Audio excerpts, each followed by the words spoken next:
Attention.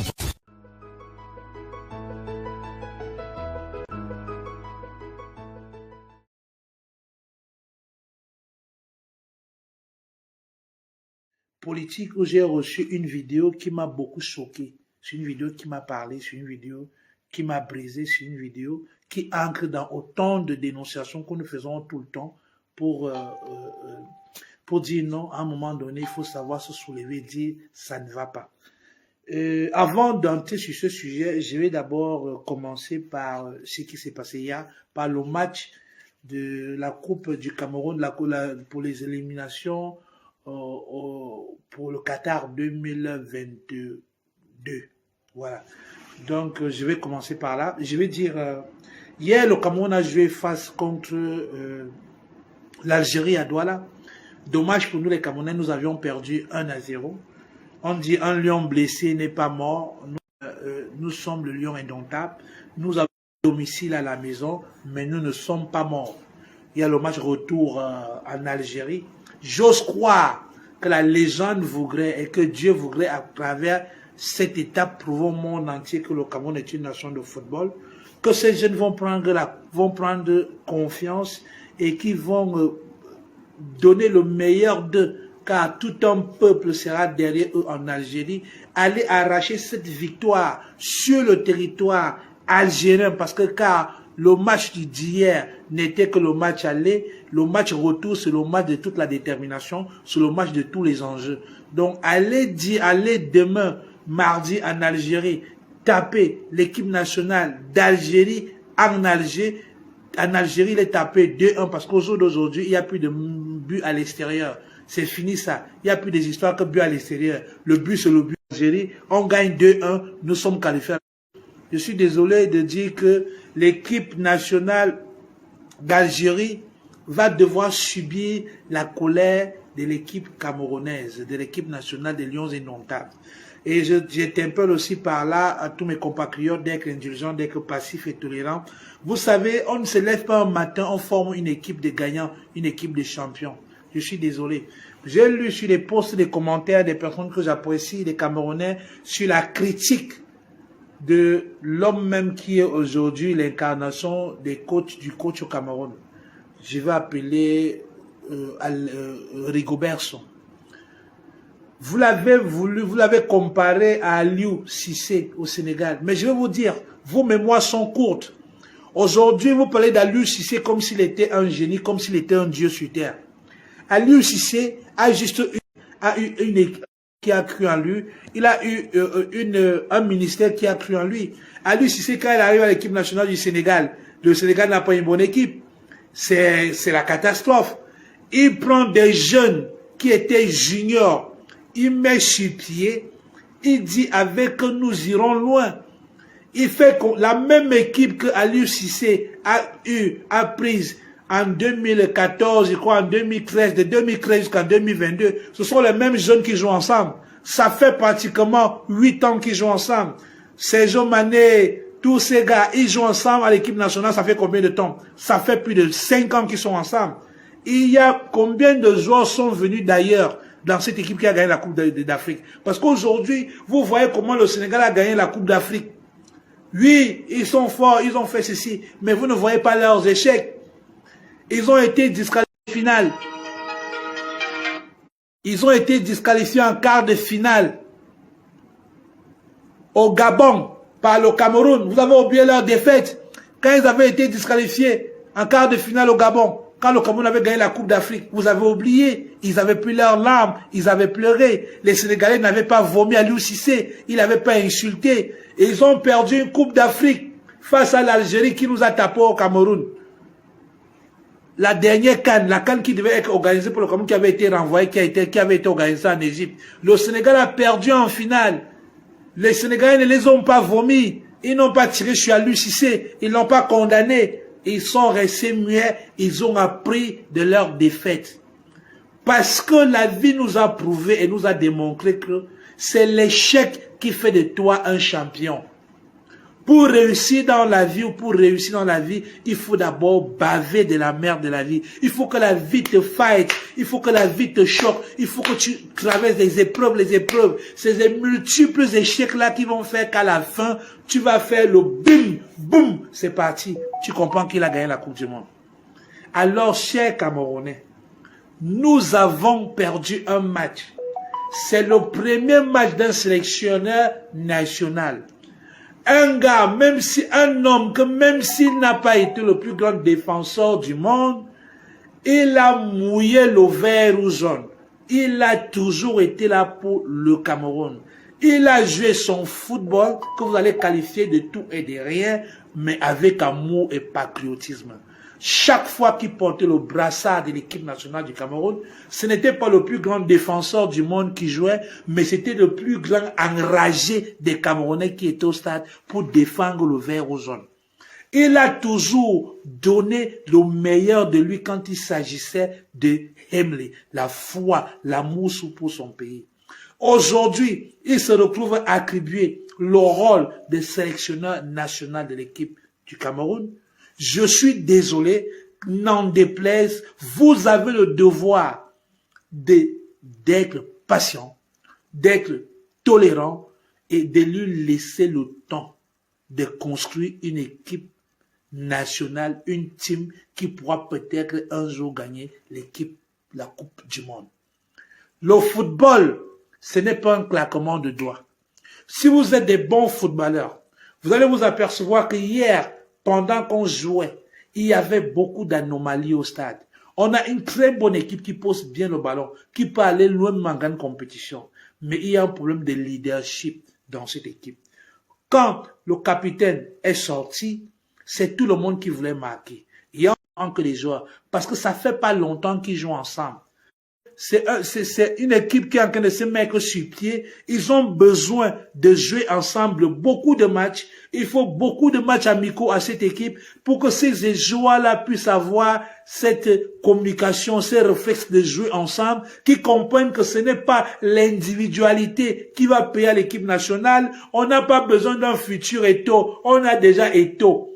On a besoin d'une équipe collective qui vont jouer ensemble, faire des passes, communiquer que quand Anguissa a le ballon, tel se positionne, que Anguissa sache que quand il a le ballon, c'est un 5 en retrait. Il y a l'autre, il y a tel joueur qui est déjà qui est déjà au deuxième poteau. C'est cette symbiose de communication au sein d'une équipe de football qu'il faudrait que son Banak mette sur pied. Et ça va prendre du temps. Ça prendra le temps que ça prendra, mais à la fin, on aura un résultat superbe. Rien ne laisse croire que c'est avec ces mêmes joueurs qu'il va faire son bout de chemin. Il a trouvé une équipe hier qui sortait d'une CAN, où ils sont sortis troisième. Ils n'ont pas eu un mauvais résultat. Bonjour Mireille, partagez le live au maximum. Ils n'ont pas eu un mauvais résultat, ils sont sortis troisième. Organiser un événement ne veut pas dire que tu dois obligatoirement le gagner. Nous sommes partis gagner une Coupe d'Afrique au Gabon. En Guinée équatoriale, c'est pas nous qui avons organisé, mais on a gagné. On a gagné toutes nos CAN hors du Cameroun. Chaque fois qu'on a organisé une CAN au Cameroun, nous sommes toujours sortis en demi-finale. En 1972, c'était face au Congo. Aujourd'hui, en 2021, 22, ça a été face à l'Égypte. C'est normal, sur le foot, c'est comme ça. Son vient après une CAN. Et là, c'est son premier match.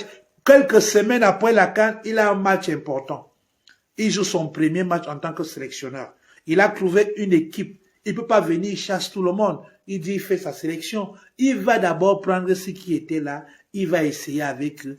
Petit à petit, qu'ils vont faire chemin. Il va éliminer, prendre ceux qui peuvent apporter un plus à cette équipe. Camerounais, Camerounaises, soyons patients. La Coupe du Monde au Qatar n'est pas une fin en soi. Ce n'est pas comme si c'est le paradis du Cameroun. On peut aller au Qatar, on rentre au premier tour. Ça n'aurait servi à rien.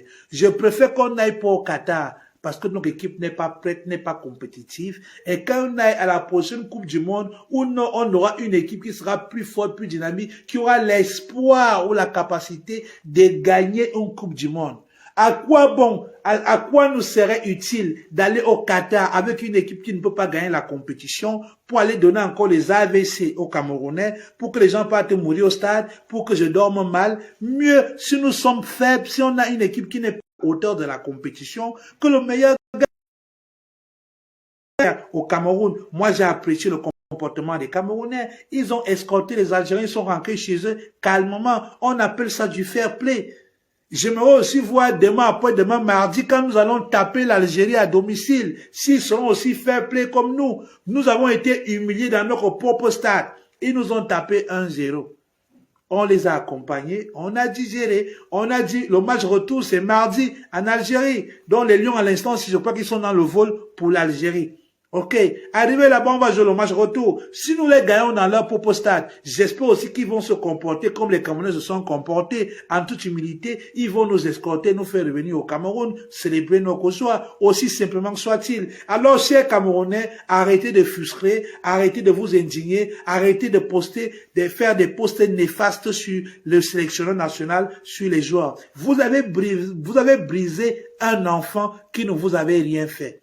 J'ai vu dans cette sélection, il n'y avait pas Clinton Dje. Et pourtant, dans cette équipe, Clinton Dje a sa place. À cause de quoi? À cause des Camerounais. Il est venu dans un match, dans une compétition où il était la plupart du temps remplaçant.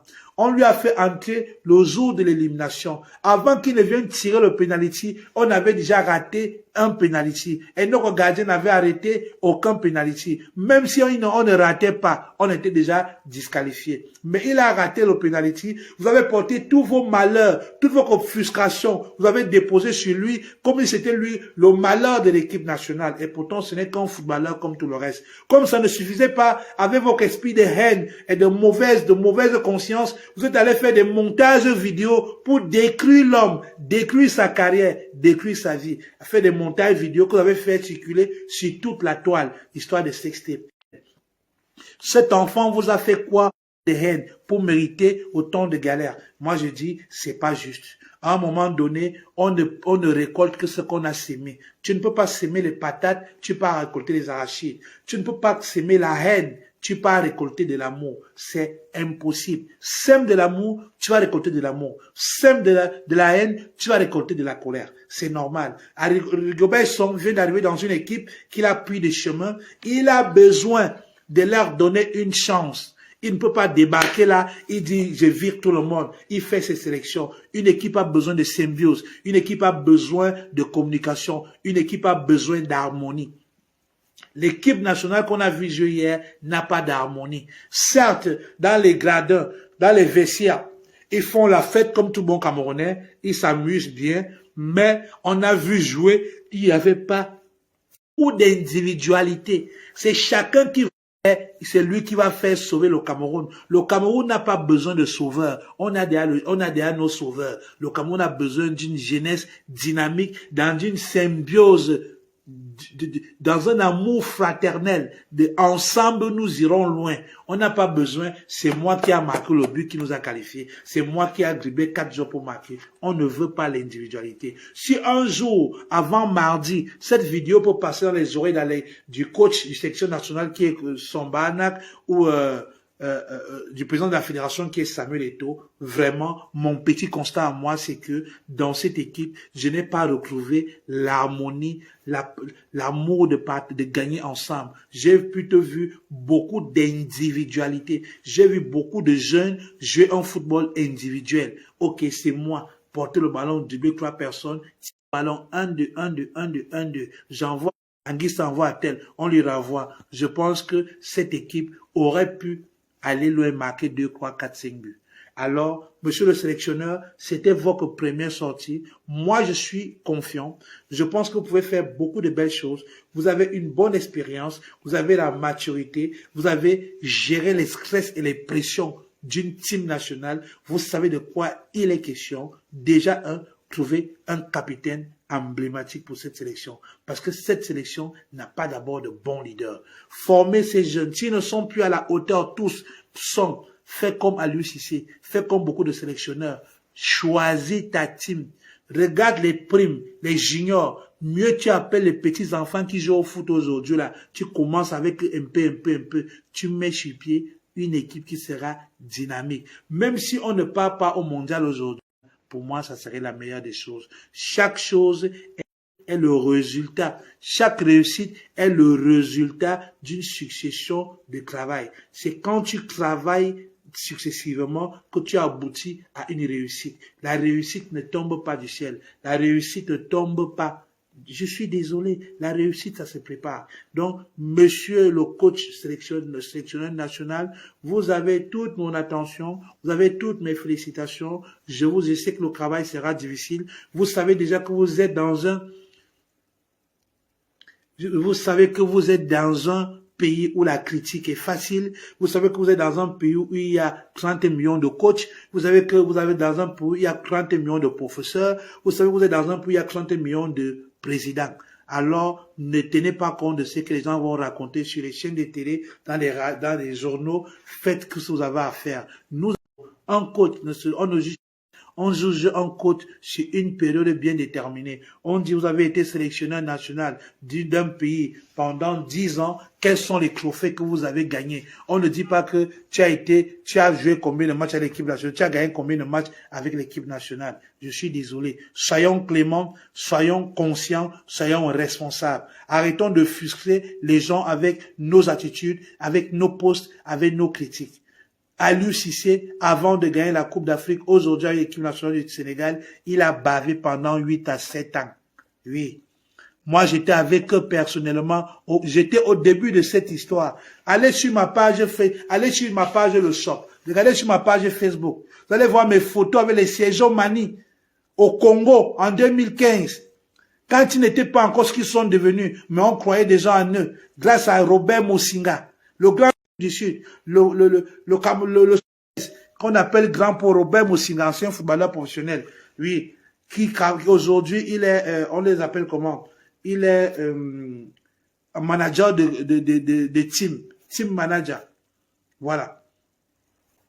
J'étais avec lui, avec l'équipe nationale du Sénégal au Congo. J'ai vu cette team au début, ils étaient simples. Il n'était pas, Manuel ne savait pas qu'il va devenir aussi une grande star. Il était un bon footballeur avec plein de talent. Il ne savait pas qu'il va devenir ce qu'il est devenu aujourd'hui. Je les ai vus commencer. Ils ont commencé petit. J'ai écouté le discours qu'Aliou Cissé tenait à ses gars. J'ai vu le comportement aussi de la tanière des Lions du Sénégal. L'amour, la fraternité qu'ils ont créé entre eux. La complicité qu'il y avait entre eux. J'ai vu tout ça. Je suis désolé. Aujourd'hui, vous voyez le résultat. Mais ça fait 7 ans qu'ils sont ensemble. Ça fait 7 ans qu'ils ont bavé ensemble. On prépare tout ça. On prépare le coach sélectionneur son boulot. Il vient à peine d'être élu sélectionneur national. C'était son premier match. Son match officiel. Moi, je suis très content que ça commence par une victoire, par une défaite, parce que si ça avait commencé par une victoire, il se serait couché sur ses lauriers, il aurait fait des beaux rêves que non, c'est trop beau, on ne serait pas allé loin avec lui. Mais je suis convaincu qu'avec Rigobert Song, l'équipe nationale du Cameroun ira très loin. Parce que aujourd'hui, hier, il a compris qu'il a hérité du fardeau des Camerounais, qu'il a porté sur son dos, le poids de Jean-Jacques Akono, Jean-Paul Akono, le poids de Valérie de Pomnachi, le poids de Claude Leroy, le poids de tous ces coachs qui sont passés au Cameroun. Il va comprendre maintenant ce que les autres comprenaient. La pression des Camerounais, la pression des médias, la pression des jeunes, la pression du staff, la pression des ministres, la pression du président de la République. Au jour d'aujourd'hui, il a compris les enjeux. Quel est le fardeau d'un coach? Quel est le sommeil que tu ne peux... combien d'heures de sommeil tu peux dormir la nuit quand tu es sélectionneur d'une équipe comme l'équipe nationale du Cameroun et que tu perds un match aussi crucial? Soyons indulgents, soyons conscients, encourageons, soutenons notre team national. Ils ne font que commencer. C'est maintenant que le travail de Rigobert Song va commencer. C'est maintenant que son expérience dans les bancs en tant que capitaine de l'équipe nationale du Cameroun va s'appliquer. C'est maintenant que le mental, le moral, le soutien et l'apport psychologique de Samuel Eto'o, le président de la Fédération de football, qui a un travail énorme de se rapprocher des joueurs pour les galvaniser. C'est maintenant que le speech de Samuel Eto'o et l'expérience de Rigobert Song vont jouer pour galvaniser, redynamiser l'esprit de ces jeunes-là afin qu'ils aillent réaliser l'impensable en Algérie, aller gagner les Algériens sur leur propre territoire. C'est ce que j'avais à dire concernant l'équipe, le match d'hier face à l'équipe d'Algérie, le match qui s'est déroulé hier à Yaoundé, à Douala, au stade Japoma. Voilà, ça c'était la partie sportive. Maintenant, la raison même qui me pousse à faire ces lives, je vais vous dire. Moi, j'ai une vidéo que j'ai suivie. C'est une vidéo qui m'a beaucoup fait mal. C'est une vidéo qui m'a beaucoup choqué. Je ne sais pas si c'est vrai, mais je vais vous partager. Je vais vous partager la vidéo parce que c'est quelque chose, je vais tourner la caméra, c'est quelque chose qui m'a beaucoup choqué. C'est quelque chose qui m'a beaucoup choqué. On va la regarder ensemble. Écoutez. Attendez, mets d'abord bien le volume. Ok. Il faut lire en bas. Il faut lire en bas.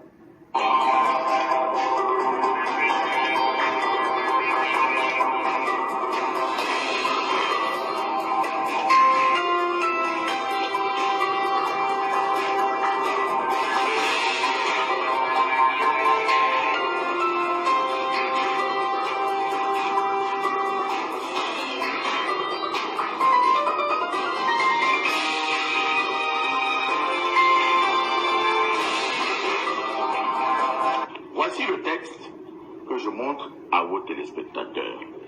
Il est bien signé à El Hadj Ousmane Mey, président du conseil d'administration. Ce texte donne à monsieur le DG de la de la CNPS, vous allez voir, comme salaire 3 750 000 francs CFA. L'eau, la lumière, l'électricité et tout cela, nous avons calculé, cela vous donne des sommes incroyables. Je ne sais pas si c'est lui qui l'a décidé, M. Mokoulou. Enfin, tous ces avantages et tout son salaire arrive à une somme de 23 700 quelque chose de francs. C'est ce que nous avons écrit dans la tribune de l'Est de... Voici l'édition que je vous ai gardée, sous le titre « Non, trop, c'est trop ».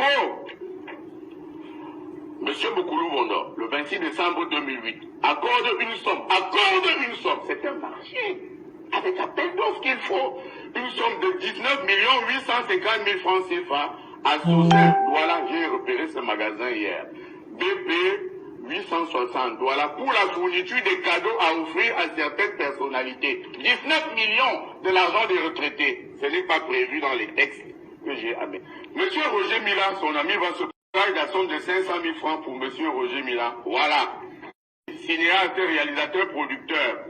Le directeur général lui accorde le déblocage d'une somme de 1 500 000 pour réaliser un... Voilà, 1 500 000. L'argent des retraités qui n'ont pas de pension. Voici maintenant quelque chose de plus grave. Le directeur général, le 3/2/2009, autorisant le déblocage d'une somme de 30 millions de francs CFA au profit de l'Agence des régularités des marchés publics. Pourquoi 30 millions.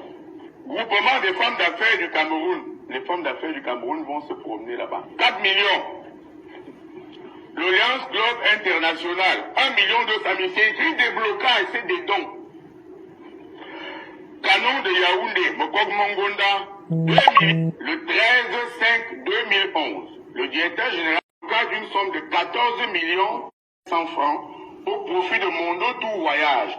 Au titre de... Je préfère que vous oubliez tout ce que j'ai d'abord dit avant, pour écouter ce que je vous lis là. Le déblocage d'une somme de 14 708 500 francs au profit de Mondo Tour Voyage. Regardez si ce pays est encore un pays normal. Que quelqu'un prenne 23 amis pour aller regarder la coupe, le match Real Barça, lisez, le Classico, lisez. Dans un pays où on meurt de kwashiorkor, dans un pays où il manque les hôpitaux, dans un pays où on meurt, voilà, ici en haut. Maintenant, le carburant du directeur général. Le 1er 4/2011, autorisant le déblocage de la somme de 14 300 000 francs de Tradex BP 68 45 Yaoundé pour la fourniture du carburant. Je vous donne ça. Même si vous prenez les litres, 1500 litres de carburant d'essence par mois. Vous ne pensez pas que c'est trop, Serge? Pour quelqu'un qui habite à Yaoundé, 1500 litres d'essence. Et partager ce live, pardon. Partager ce live. J'ai dit ici là que j'étais en colère, non? Voilà. Les vraies choses vont commencer. Les gars, à partager. Parce que je suis vraiment en colère. Ouais, Dedo, c'est comment, non? Mbote, papa. Vous allez bien? Voilà, je parle un peu politique dans mon pays. J'ai dit ici que je vais parler, non? Laissez-moi d'abord passer un coup de fil. Il y a quelqu'un qui a essayé de me joindre là. Laissez-moi d'abord lui prendre. Ah non, s'il appelle même, ça va se couper. Ok. Bon. Ça, c'est la première des choses. Je vous ai dit ici que je suis trop en colère. Voilà. Je suis hyper en colère. Trop en colère. Je vous ai dit ici que je suis... Voilà, partagé. Parce que... Il y a encore une autre vidéo là qui m'a encore choqué. Non, il y a aussi... quand c'était celle-ci. Hein. Le problème du Cameroun, c'est le problème de la misère et de la famine. Comment peut-on justifier qu'un enseignant camerounais gagne le tiers de ce que gagne un enseignant sénégalais? Comment peut-on expliquer qu'un médecin au Cameroun gagne 250 000, c'est-à-dire le tiers de ce que gagne un médecin au Rwanda? Ces deux pays sont-ils plus riches que le Cameroun? Non. Ça s'explique simplement par la pyramide de Maslow. C'est-à-dire que nos autorités veulent nous maintenir dans la famille, dans la misère, dans les besoins stratégiques, et comme ça nous ne faisons pas travailler notre monde. Il se trouve que les anglophones lisent autre chose que nous, et que eux, ils sont tout le temps en train de lire l'évolution du monde, et c'est pour ça qu'ils soulèvent des problèmes. Donc, ce n'est pas la faute des anglophones, ce n'est pas la faute des francophones. Il y a une équipe qui dirige depuis 1960 et qui s'organise pour que nous restions dans les besoins biologiques, c'est-à-dire au bas fond de la pyramide de Maslow. Et malheureusement, en faisant comme nous faisons là, nous ne nous développerons jamais. Merci, docteur Basilika. J'ai terminé. Ok. Cette vidéo aussi était aussi hyper intéressante que vous puissiez écouter parce que quand je vais développer, ça vous permet de comprendre où je vais et ce que je déplore. Je cherche encore, il y a encore autre chose qui m'intéresse. L'image là. La connexion dérange un peu, je ne sais pas comment je vais faire. Partagez. Ça dérange vraiment un peu.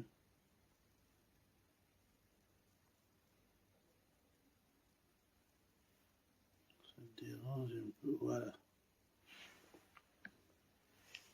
Voilà encore aussi une image que je voulais vous montrer. Vous avez vu ça, non? Vous avez vu la vidéo sinon? Les fabricants d'eau minérale au quartier. Voilà.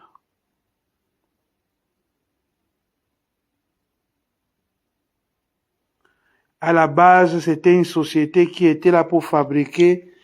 C'était une société qui était là pour fabriquer l'eau en sachet. Maintenant, ils se sont transformés en contrefaçon d'eau minérale.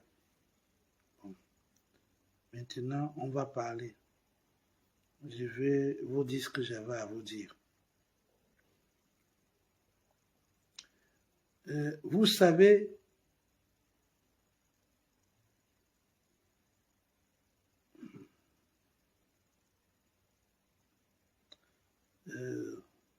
ok. Bon, voilà. On partage. Moi-même, je vais me connecter pour voir. Il faut pas en colère. Voilà. Ok. C'est bon. Voici. Vous savez, parfois, nous sommes très mal. Nous sommes très mal. Parce que aujourd'hui, je veux commencer avec le cas de la CNPS. Je ne suis pas cadre à la CNPS, je ne suis pas cadre à la fonction publique. Je me refais toujours sur les petites connaissances que j'ai reçues à l'école primaire. Et je prends le temps de poser des questions aux gens qui ont des parfaites, qui ont de la maîtrise, qui ont des connaissances dans des domaines bien précis.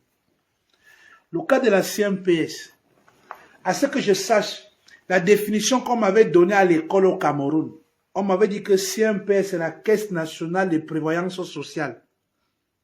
Si j'ai bonne mémoire, mon professeur, mon répétiteur en 6e, 5e, c'était mon professeur, c'était mon maître de l'école du cours moyen de à Camberto. Monsieur Ngebna, il était mon voisin, l'ami, nos familles sont amis, il était mon répétiteur.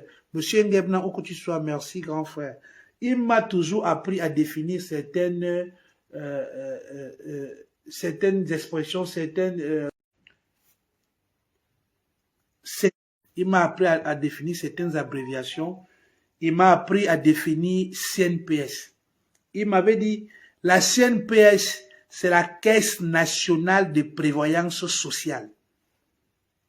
Ça veut dire que c'est l'endroit où c'est la caisse là que quand quelqu'un travaille dans la vie au Cameroun, qu'il soit fonctionnaire, menuisier, entrepreneur privé ou qui travaille taximan ou dans une société privée, une fois que tu as un salaire chaque fin du mois et que tu souscris une assurance retraite, donc que tu acceptes qu'on retire un peu d'argent dans ton salaire chaque mois, ta retraite quand tu auras 60 ans, 65 ans, parce qu'il faut que je vous explique bien.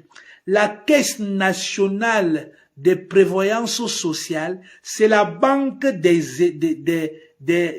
vieux. C'est la banque là que le monde a réfléchi. On se dit que non. Quand quelqu'un travaille toute sa vie, à partir de 65 ans, 60 ans à 65 ans, tu ne peux plus travailler comme quand tu as notre âge. Il faut bien que tu gardes 10 francs, 10 francs, 10 francs. Là, quand tu auras 60 ans, chaque fin du mois, on pourra te donner ces 10 francs-là jusqu'à ta mort. Pour que ça puisse te permettre de vivre même si tu ne travailles pas. Ou chaque 3 mois, on pourra te donner ces 10 francs, on te donne 50 francs tous les 3 mois. Pour que jusqu'à ta mort. Ça fait que quand tu arrêtes de travailler, tu ne vas pas aller t'asseoir au Carrefour pour demander les beignets aux voisins.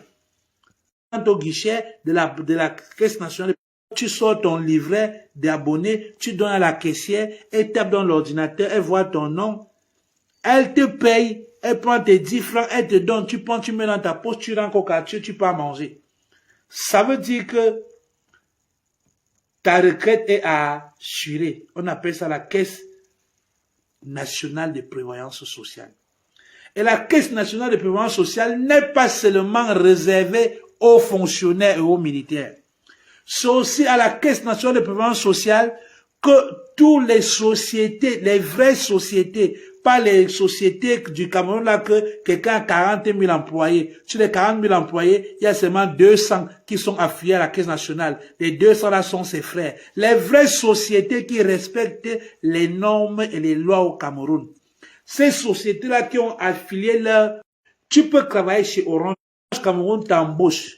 Il t'affilie à la Caisse nationale de prévoyance sociale. Après 10 ans, tu as des problèmes avec Orange Cameroun, vous vous séparez. La Caisse nationale de prévoyance sociale met pause sur tes épargnes.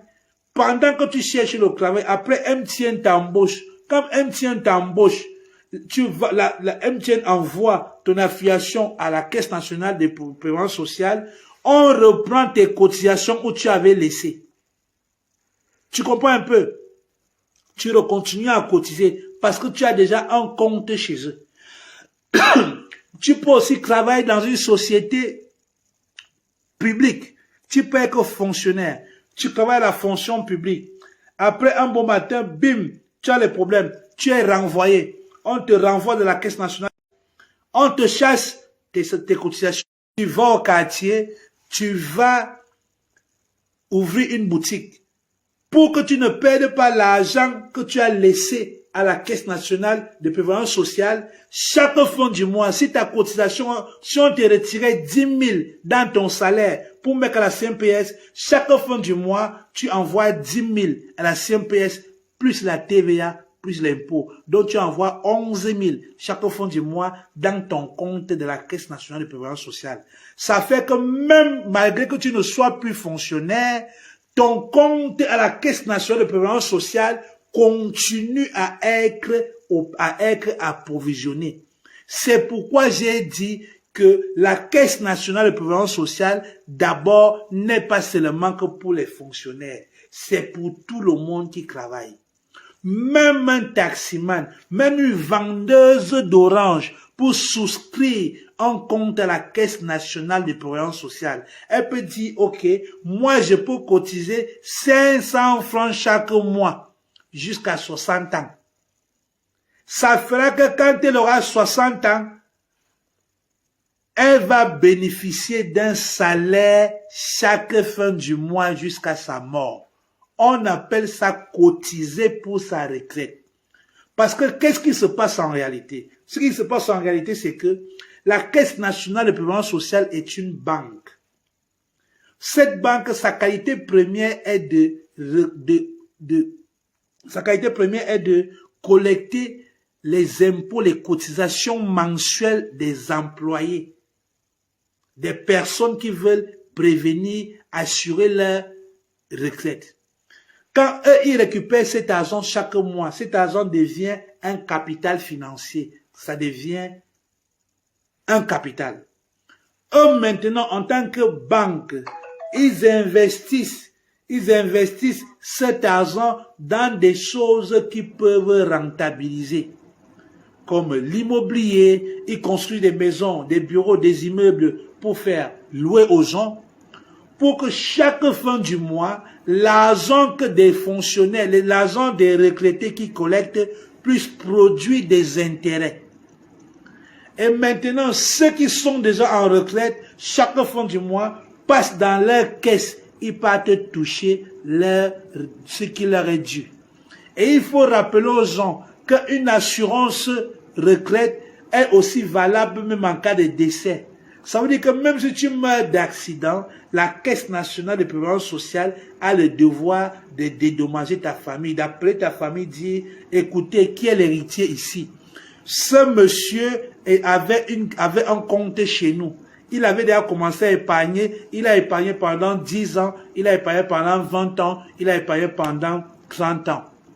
Comme il est décédé, voici comment nous procédons. Nous calculons ce qu'il a cotisé, pour le nombre d'années qu'il devait vivre encore un peu le travail, peut-être 15 ans, on divise par 2, voilà le montant qu'il doit recevoir. Où est l'héritier? On vous fait le virement dans quel compte? Vous prenez le cash devant nos caisses, ou vous donnez un compte, on vous fait le virement, on remet à l'héritier. Ce sont des procédures administratives. La même caisse de prévoyance sociale a le devoir du suivi des militaires. Les militaires qui mettent à Bakassi, leur argent, leur pension, normalement devrait passer par la Caisse nationale de prévoyance sociale. C'est là-bas que les veuves doivent aller toucher chaque fin du mois l'argent de leur défunt mari. C'est ce qu'on appelle la Caisse nationale de prévoyance sociale. Nous avons donc un problème. On dit, ces journalistes qui ont fait des investigations, ce que je veux dire ici ce soir, ce n'est nullement pour porter atteinte à qui que ce soit. Je n'ai aucun intérêt avec le journaliste, avec la chaîne de télé. Je ne connais ni d'Ève ni d'Adam les concernés. Je débat parce que dans ce problème, hormis la forme, le fond me concerne parce que c'est le dysfonctionnement de l'appareil étatique en Afrique et au Cameroun. Je viens ici dénoncer le dysfonctionnement de l'appareil du système Cameroun. Donc, je suis désolé, messieurs les concernés, je ne viens pas faire la propagande de XY, je viens juste vous dire que nous vous écoutons, nous vous regardons et nous sommes derrière vous. Ça va changer et ça doit changer. Voici donc l'histoire. Le patron de la Caisse nationale de prévoyance sociale au Cameroun fait partie de ce type de leader, de cadre que nous ne voulons plus au Cameroun. Tu es directeur général d'une société. d'une banque parapublique. Tu gères les fonds des retraités. Tu as un salaire exorbitant dans un pays en voie de développement. Tu as des avantages de tout ordre en voie de... Même pas en voie de développement, même c'est... Oui, Gisèle, bonsoir. C'est donner beaucoup d'éloges. Tu as des avantages catastrophiques parce que tes avantages sont catastrophiques. Tu as des avantages catastrophiques dans un pays sous-développé et pauvre. Tu te permets de faire des choses incroyables dans un pays sous-développé et pauvre, dans un pays où on manque de tout. Toi, tu te permets d'aller voir le derby Barça. Tu vas voir le derby Barça. Tu fais des dons aux gens, tu fais des choses incroyables. Ça, c'est la gestion que nous on déplore. Moi, je ne fais pas l'apologie de ce genre de dirigeant. Peu importe qui il est, je ne fais pas l'apologie de ce genre de personnes. Ce genre de choses, on doit dénoncer. Nous devons dire, on n'en veut plus de ce type de ministre. Nous n'en voulons plus de ce type de... Si on t'a nommé directeur à la CMP, 15 000 litres de carburant par mois pour quitter Oza, pour tes bureaux à la poste centrale, pour quitter Bastos pour la poste centrale, nous disons c'est du vol. C'est du détournement des biens publics, c'est du vol.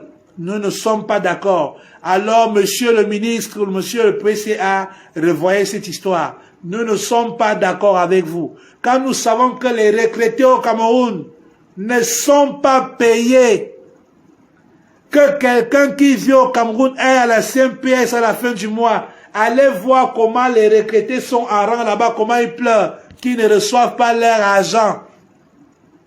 Allez à Yaoundé à la CMPS, regardez comment à la fin du mois, les retraités disent qu'ils ont 3, 4, 5, 6, ils donc sont à 6 mois d'impayés, les 1 an d'impayés, les 3 ans d'impayés, que depuis qu'il est parti à la retraite, tous les mois, tous les jours, il marche à la CMPS pour qu'il ait qu'on lui donne son argent, on ne lui donne pas. Il y a toujours des raisons. Les gens qui ont cotisé toute leur vie pour être à l'abri du besoin à la fin de leur vie, eux-mêmes n'ont droit à rien. Mais vous parce que vous êtes leurs employés. Vous êtes leurs employés. Toi qui es là pour travailler à ce que l'appareil qui garantit, qui sécurise l'argent des retraités soit bien fonctionnel, tu as une vie de luxe, tu vis plus que celui-là même qui a cotisé. Tu vas en première classe, tu voyages en première classe, on te donne 15 000 litres de carburant par mois pour quitter Bastos pour le centre-ville. 15 000 litres. C'est une citerne de carburant. Une citerne de carburant. On te donne une citerne de Bastos pour arriver au salaire. Ma soeur, tu utilises quelle qualité de voiture? Comme a dit le journaliste dans la chaîne de télé, tu as seulement l'avion, sur le jet privé, tu quittes Bastos pour le centre-ville en jet privé. Ça veut dire que le ministre, alors, lui, il a que 50 000 tonnes, 50 000 litres. Sur le directeur général de la CMPS, à 15 000 litres de carburant par mois pour mettre dans sa voiture, la voiture de sa femme, la voiture de son enfant, la voiture de son chauffeur, la voiture de sa cuisinière, la voiture de sa mère, la voiture de sa tante, la voiture de sa gomba, la voiture de sa maîtresse, la voiture des maîtresses de ses enfants, les voitures des amants de sa femme, les voitures des maîtresses de ses neveux. S'ils ont 15 000 litres de carburant par mois, ça veut dire que le ministre, lui, il a 50. Ça veut dire que le premier ministre a 200. Ça veut dire que pour Paul lui-même, lui, là, c'est manque un puits de pétrole. Parce qu'il faut nous dire. Dites-nous, nous, on va comprendre. Et c'est dans ça que vous voulez construire le Cameroun. Nous sommes fatigués des détournements de fonds publics. Nous sommes fatigués des abus de pouvoir. Nous sommes fatigués de la mauvaise gestion du patrimoine public. Nous sommes fatigués de la mauvaise structuration de l'appareil étatique. Les aînés, vous voulez qu'on parle dans quelle langue pour vous compreniez? Vous avez les oreilles bouchées. Vous ne voulez pas écouter la jeunesse. Vous avez raté le Cameroun que vous voulez nous léguer est mal structuré. Vous avez certes voté certaines belles lois. Vous avez fait ce que vous avez pu. Mais votre intelligence est arrivée à terme. Votre intelligence ne peut pas voir au-delà de votre capacité à vous adapter et à comprendre le monde dans lequel vous vivez. Les choses ont changé, chers aînés. Les choses ont changé, les données ont changé. Les données ont changé, les données ont changé. Les données ont changé. Ouais, Seigneur.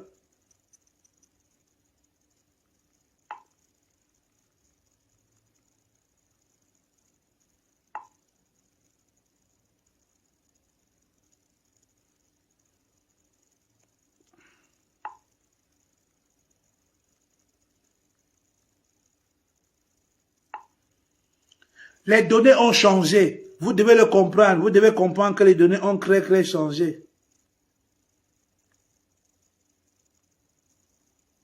Voilà. Si vous ne pouvez pas comprendre ça, que les données ont changé, c'est catastrophique. Ce n'est plus le même Cameroun. La vision n'est plus la même. Aujourd'hui, il y a beaucoup de choses que nous, on ne fait pas, qu'on n'a pas naturel. Parce que on n'a pas besoin de forcer ça. Nous n'avons pas besoin de forcer ça. C'est naturel. Par exemple, aujourd'hui, tu passes sur Internet, il y a ce qu'on appelle on appelle ça comment? Les PDF. Il y a des fichiers PDF qui sont d'accord. Tu passes sur Google aujourd'hui, je vais vous montrer. Vous allez comprendre combien de fois vous êtes en retard. La jeunesse vous dit, écoutez, ça ne peut plus se passer comme ça parce que les choses ont changé, le monde a évolué. Avant, il n'y avait pas les ordinateurs dans tous les ministères. Il n'y avait pas la logistique pour recenser tous les fonctionnaires. Aujourd'hui, les enseignants se plaignent. Ils se sont révoltés parce qu'ils ne sont pas payés. On a vu le cas de Lebou, que lui seul, il avait 2601 emplois fictifs. Pourquoi? Parce qu'à cette époque, ceux qui géraient les emplois de l'État ne pouvaient pas recenser tous les fonctionnaires. Aujourd'hui, regardez les aînés, regardez, n'ayez pas honte. Vous voyez ça?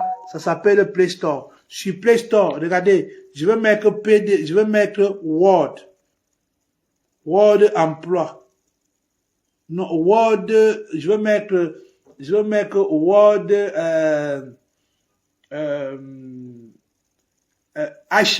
on appelle comment ressources humaines. Ressources humaines, c'est encore quoi? C'est encore quoi l'abréviation là? Ressources humaines. RH, voilà. Word RH. Ok. Regardez. Vous allez voir. Regardez. Il me propose directement des fichiers Word pour les ressources humaines. Donc, quelqu'un au jour d'aujourd'hui, on n'a plus besoin de faire la magie. Tu passes sur Internet, il y a déjà des applications qui viennent avec la structuration des ressources humaines. Ils viennent avec la structuration des ressources humaines. Tu vas voir que là-bas, tu vas voir que ici, il y a déjà des fichiers Polaris, professionnels, Word Checker, Word, RH, que c'est pour les applications. Donc, tu as juste besoin de cliquer. Ça te sort déjà de la structuration d'un bulletin des ressources humaines. Tu dois juste mettre les noms et les numéros. Le monde a tellement changé. Internet a tellement développé. Aujourd'hui, pour avoir les ordinateurs dans les bureaux, dans les ministères, on n'a plus besoin. C'était plus comme avant. Quand on dit qu'un ordinateur coûte 40 millions. Aujourd'hui, on a des micro-ordinateurs, on a des laptops, des computers. Tu peux avoir un ordinateur complet dans un ministère à moins de 200 millions. Tu as un ordinateur complet. On introduit le système. On introduit tout le ministère, tous les données à l'intérieur. Des données, avec des serveurs, peut-être des serveurs d'une capacité, c'est pas de 1 million de téra, de 3 millions, 4 millions de téra, et des compresseurs des données. On introduit tout le ministère dans les données de l'ordinateur, du ministère.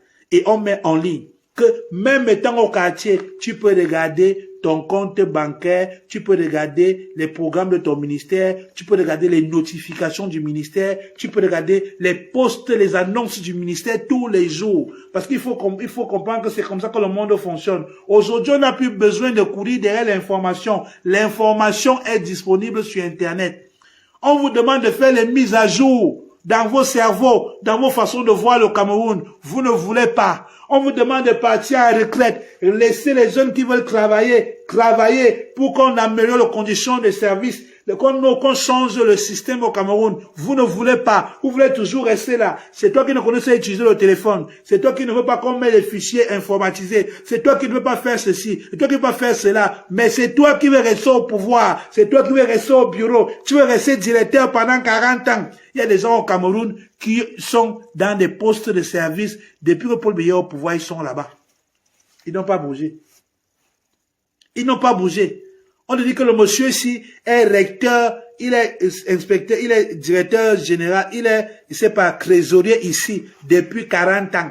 Donc il n'y a personne qui peut faire la trésorerie à sa place.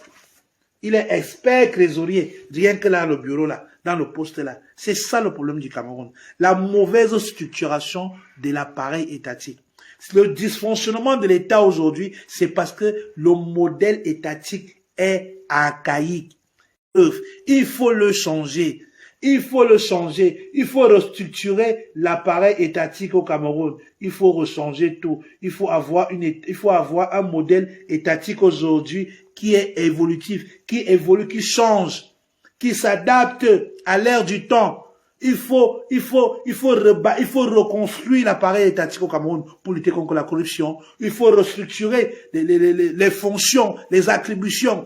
Les avoirs, il y a un travail de fond à faire, mais vous ne voulez pas aider la jeunesse à le faire parce que ça va réduire vos gros salaires, ça va réduire vos avantages, ça va mettre à nu et à jour tout ce que vous faites. C'est toutes ces malversations qui font aujourd'hui que la jeunesse est en colère.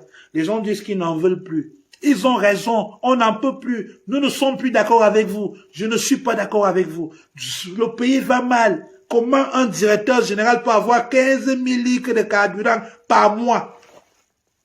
C'est pour aller où? Même s'il habite à Kousseri, même si son village c'est Kousseri, il va aller à Kousseri tous les jours. Yaoundé Kousseri, ça prend combien de litres de carburant? 15 000. Même pas 1500. Même pas 10 000. Même pas 5 000 litres. 15 000. L'argent des retraités. Et de surcroît, ces retraités eux-mêmes n'ont pas de salaire. Et de surcroît, ces retraités même n'ont rien à la fin du mois.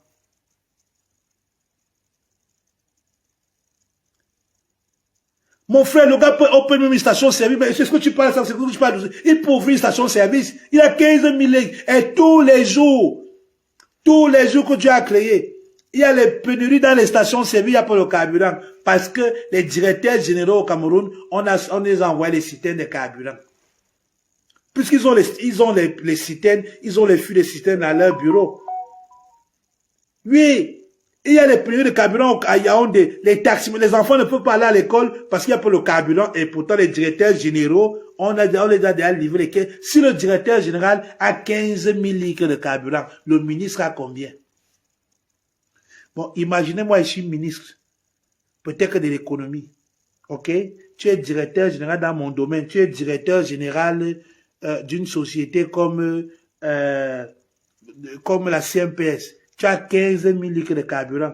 Moi qui suis ton ministre, je vais accepter que mon directeur général ait plus de carburant que moi. Ça veut dire que le ministre, lui, il a 50 000 litres. Ça veut dire que le ministre, lui, il a 50 000 litres. Bon, dites-moi, quand le gouvernement a mis sur pied des lois et des règles qui statuaient les postes et les responsabilités des Camerounais, de ses employés, des gens qui l'emploient, comment vous allez nous expliquer donc ceux-là qui ont les cumulations de postes au Cameroun? C'est-à-dire, il est ministre, il est PCA d'une entreprise. Parce que dans le communiqué, j'ai suivi qu'il y a un ministre qu'on connaît tous qui est PCA. Dans la même société. Quand un ministre est PCA dans une société parapublique, ça veut dire qu'il a un salaire en tant que PCA, il a les avantages en tant que PCA. Hormis des avantages qu'il a déjà comme ministre, il a encore des avantages comme PCA de cette société. Quand quelqu'un est ministre et PCA. Donc, on cumule encore. Non seulement tu as 50 000 litres de carburant en tant que ministre, tu as encore 50 000 litres de carburant en tant que PCA. Donc, si tu as 2 postes, ça te fait 100 000 litres de carburant par mois. Ministre PCA. Et Job Jem, je vais mourir d'AVC. Laissez-moi boire le thé de bas là, pardon. Job Jem, le Cameroun d'aujourd'hui. Est-ce que vous vous rendez compte, vous comprenez ce que je dis? Un monsieur a 100 000 litres de carburant par mois. Et je sais qu'au Cameroun, il y a des personnes là-bas qui accumulent 3 postes, 4 postes. Il est député. Il est ministre. Il est maire de son village. Il est chef supérieur. Ça fait des A4. Si vous voulez, je donne les noms. Ne m'énervez pas. Au Cameroun, il est maire de son village. Non, il est chef supérieur. Il est Zomlois des Zomlois dans son village. Il est maire de son village. Bon, les mairies, on a un peu laissé. Tout le temps, ils ont enlevé les mairies. Il n'est plus maire. Il est député. Ok? Ou alors, non, pas député, même les députés, on les a retirés. Il est chef supérieur, il est conseiller régional, ou conseiller régional, ou alors président régional, soit du parti politique, soit je ne sais pas quoi. Il est ministre, il est PCA de 2 sociétés parapubliques, il est ambassadeur itinérant, il est professeur agrégé et attitré dans les universités du Cameroun. Il est expert en géopolitique ou en géofinance du Cameroun. Une seule personne au Cameroun va se retrouver avec 40 000 emplois. C'est comme ça donc que quelqu'un va cumuler. Quand tu es chef du village, tu es payé par la République. Vrai ou faux? Au Cameroun, quand tu es chef du village, tu es payé par la République. Vrai ou faux? Vrai ou faux? Quand tu es chef du village au Cameroun, tu es payé par la République. Vrai ou faux? Tu es payé. Au Cameroun, quand tu es conseiller régional ou président régional, tu es payé ou pas? Tu as un salaire. Au Cameroun, quand tu es PCA du Languedoc, tu es payé ou pas? Tu as un salaire plus avantage. Tout ce que j'ai cité là ont des salaires, tous les postes là ont des salaires avec des avantages, avec des bons de carburant. Donc, quelqu'un va se retrouver avec 5 emplois au Cameroun. Il est payé 5 fois. Il a 5 avantages. Il y a les bons de carburant dans tout ça.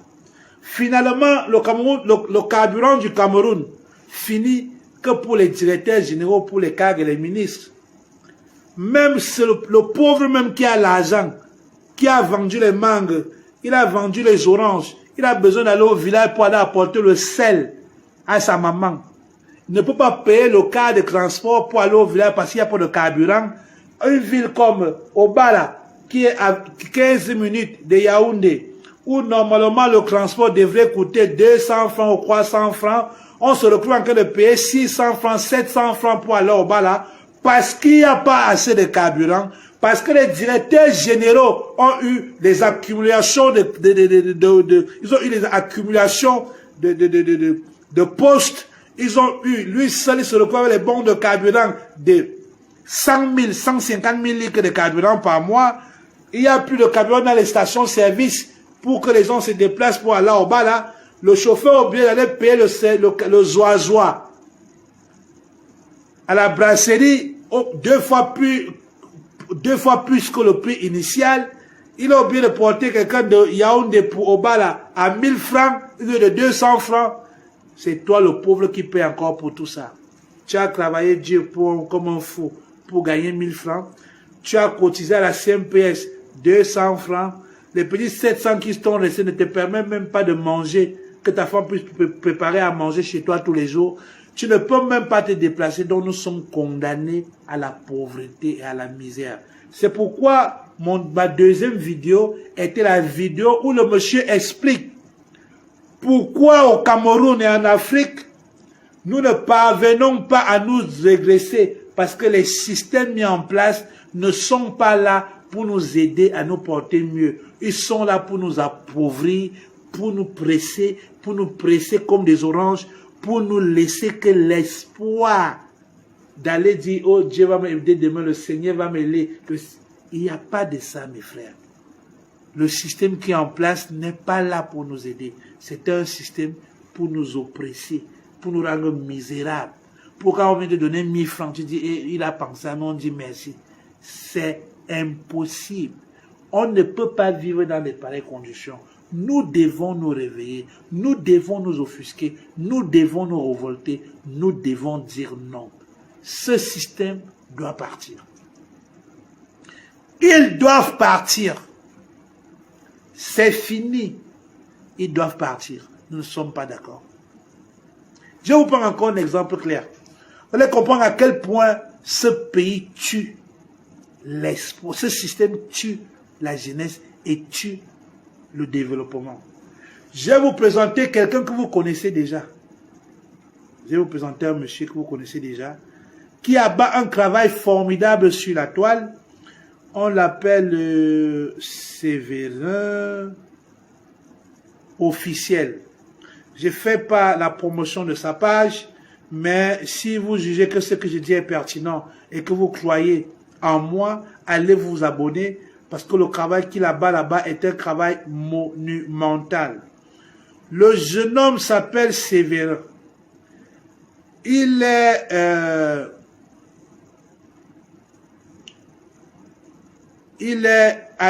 ingénieur agricole. Voilà. Je vais vous présenter sa page. Et vous allez comprendre pourquoi je dis que le système au Cameroun n'est pas pour nous. Regardez. Voilà la page de Sévérin. C'est ça ici, Sévérin officiel. Allez là-bas, vous likez ici. Il y a les ananas sur son profil. Voilà le profil de Sévérin. Je vais vous expliquer. Il y a le numéro de téléphone de Sévérin, mais aujourd'hui, je ne peux pas l'appeler parce que il n'y a pas beaucoup de gens. Voilà. Voici le travail de Sévérin. Sévérin, quand je l'ai découvert, Sévérin, je l'ai découvert parce qu'il a attiré mon attention. Sévérin a fait un message.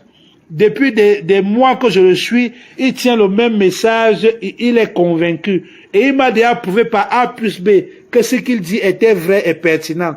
Sévérin dit que arrêtons l'agriculture d'asservissement. Voilà ça. Il dit stop à la culture d'asservissement. Stop à la culture de l'appauvrissement. Il dit stop à la culture de cacao. Je vais vous expliquer. Sévérin, c'est un ingénieur agronome. Il a fait les études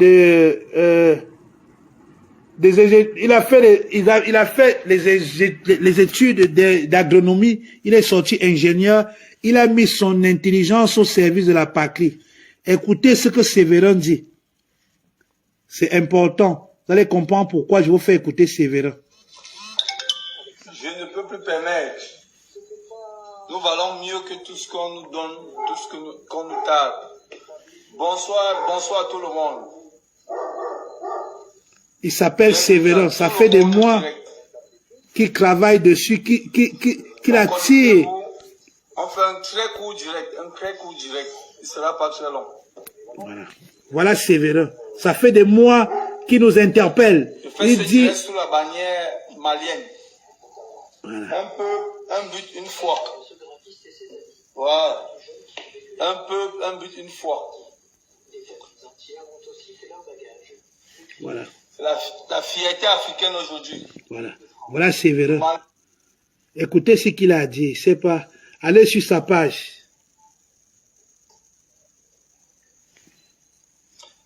Oui, Lucien Bion, tu s'exprime pas bien pour pouvoir récupérer les rayons du soleil. C'est les rayons du soleil plus les nutriments du sol qui forment les tubercules au sol.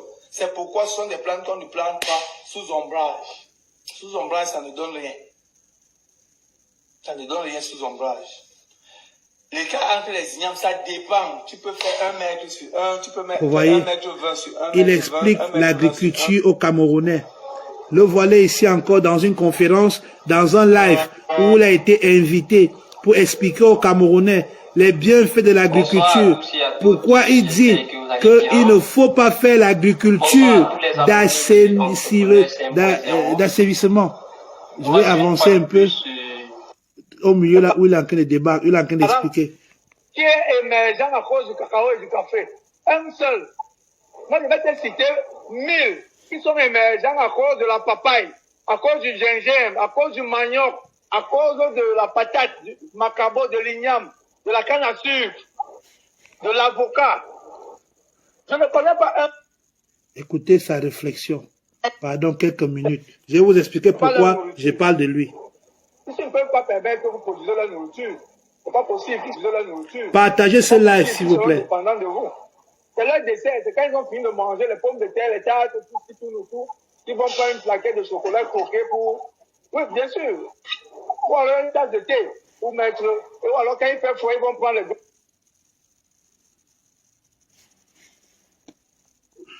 Beaucoup. Ce que vous portez là, madame, ce n'est pas du coton. Malheureusement, mais nous produisons le coton. Nous continuons à importer de Chine, le polystyrène, et nous mettons sur nous, pendant que les autres vont se vêtir de ce coton. Voilà, donc, ce que je voudrais savoir, entre l'entrée des devises, parce que nous avons focalisé toutes nos productions, ou alors presque toutes nos productions, sur des cultures d'asservissement, cacao, café et coton, 300 milliards, je parle au cas du Cameroun. Le riz, combien? Le riz, le blé seulement les deux là, 380 milliards. Ça voudrait dire que on nous empêche de produire ce que nous pouvons consommer. Pour produire ce qu'ils vont utiliser comme dessert. Si nous avions produit assez de manioc, assez de d'igname, de bananes, de plantains, admettons même que nous n'exportons rien. Mais nous n'importons également rien, puisque le riz se produit en Afrique. Et alors nous économisons 80 milliards. Où est l'adéquation entre l'exportation et l'importation? Prenons seulement ces produits-là. C'est le B à bas. Si je te dis, produis-moi peut-être une graine d'arachide, tu viens me vendre ça, je te donne 300 francs. Et moi, je prends un morceau de maillot, je te revends à 400 francs. Franchement, pourquoi tu produis l'arachide? Pourquoi? Écoutez bien ce qu'il explique. Hein. On t'endort avec un chiffre. Tu ne vois pas. Partagez ce live au maximum, les gars. Pardon, partagez ce live. Le pain coûte combien? L'actualité va nous donner raison. Vous allez retourner dans la culture de consommation de gré ou de force. C'est pas moi qui vais le faire. Si le climat ne le fait pas, au moins les bombes et les avions vont faire le reste. Ils vont m'aider à vous renvoyer dans les champs produits ce que nous devons consommer. Donc je ne m'attaque pas aux devises qui entrent dans un pays. Mais je sais une chose, c'est que la Colombie produit assez d'avocats. Et ça se vend et ça fait entrer dans les devises. Vous n'achetez pas leurs avocats, ils vont consommer. Vous comprenez? L'Inde produit assez de manioc. Et ça se vend à l'international, ça fait entrer assez de devises. Vous n'achetez pas, ils vont consommer. Le Cameroun produit assez de cacao, ça se vend sur le marché international. Partagez le live, les amis. On a causé ce soir. Je ne sais pas ce qu'ils vont faire avec. Voilà. Écoute. Oh, merci pour l'ironie. Écoutez bien. Ça voudrait dire que on nous empêche de produire ce que nous pouvons consommer. Il s'appelle Sévérin. Comme dessert. Si nous avions produit assez de manioc, assez de d'igname, de bananes, de plantains, admettons même que nous n'exportons rien.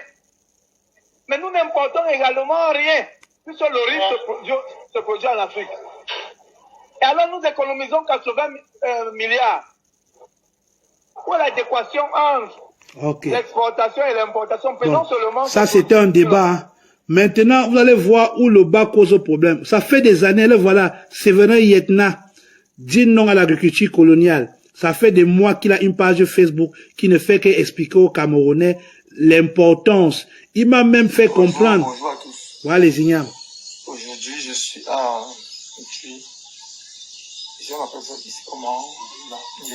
Andina. Bon, là, nous avons pratiquement 20 tonnes d'igname. 20 tonnes d'igname. Nous avons produit sur à peu près un hectare. La production n'a pas été très bonne, mais bon, on ne se plaint pas trop. Nous avons à peu près 20 tonnes d'igname. Nous avons comme ça deux grands magasins comme ça, d'igname, parce qu'il y a un autre là-bas. Donc là, pour tous ceux qui veulent non seulement avoir la sémence, l'igname de consommation. Vous voyez, il est sur Facebook, il véhicule les messages, il apprend aux Africains.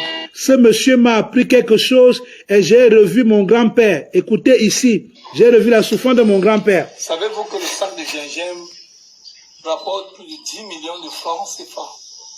Au cas du Cameroun, bien sûr, plus de 10 millions de francs CFA. Actuellement, sur le marché, le sac de gingembre, comme celui-ci, coûte 45 000 francs. Et sur un seul hectare, vous allez, dans le pire des cas, récolter 250 sacs de gingembre. Le saviez-vous? Je ne crois pas. Parce qu'on vous a berné avec les cultures coloniales, cacao. Ça, c'est en vente non transformée. Ça veut dire en vente de racines. Quand vous vendez les racines de gingembre, vous avez plus de 10 millions de francs. C'est sur un seul hectare. Savez-vous que sur un seul hectare de gingembre, vous mettez 100 000 sémanceaux, comme ça, 100 000 sémanceaux. Savez-vous que l'investissement pour un hectare de gingembre oscille entre 2 millions et 2 200 000.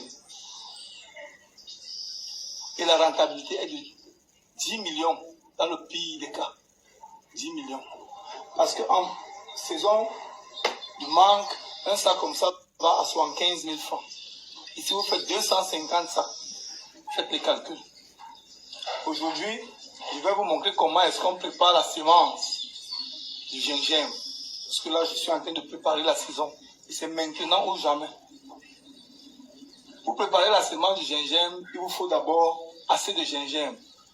Un sac de 100 kg comme ceci, il vous faut environ 10 sacs de 100 kg. 10 sacs. Que vous allez préparer. Préparer, c'est pas mettre dans la marmite. Ça veut dire découper, traiter pour que la semence soit prête pour le champ. Découper, semer, faire même pré-germer si possible. Et pour ce faire aujourd'hui, voilà comment on va préparer notre semence. Nous allons acquérir d'abord notre semence. Nous allons prendre un couteau de cuisine, un simple couteau de cuisine, et un peu de cendre. Okay. La cendre, je vous ai toujours dit. C'était juste pour vous montrer un peu, pour vous dire où est le mal. Maintenant, je vais vous expliquer. Voilà un pays où on a un ministère de l'agriculture. On a un ministère de l'agriculture et on a un pays appauvri. On a un pays appauvri, on a une population qui meurt de famine. On a des aînés qui sont ministres, il y a des ingénieurs au ministère. On a des aînés là-bas qui sont des ministres au ministère, qui ont ceci, cela. On a un jeune ingénieur comme celui-ci. Depuis des mois qu'il est revenu au Cameroun s'installer. Il prêche matin, midi, soir. Il vous montre preuve après preuve chaque jour. Beaucoup de personnes s'associent à lui. Elles comprennent et lui donnent raison. Que ce monsieur a raison. On nous a forcé à cultiver le cacao. Ma mère est étonnée. Je sors du centre. J'ai vu mon grand-père finir toute sa vie aller travailler le cacao. Ceux qui ne connaissent pas ce que c'est la culture du cacao, je vais vous aider. J'ai passé mon enfance dans les champs cacaoyères. Je connais ce que c'est la culture du cacao. Vous ne pouvez pas imaginer comment c'est difficile. De janvier à mars, de janvier à février, on défriche. Non, en janvier, on ne défriche pas. C'est la saison sèche. On laisse le champ se régénérer. Quand les premières pluies de mars à avril commencent, on défriche. En mai, quand le cacao fleurit, on commence à pulvériser. On appelle ça les grandes vacances. Quand les enfants partent dans les grandes vacances là, on est en train de défricher, on pulvérise.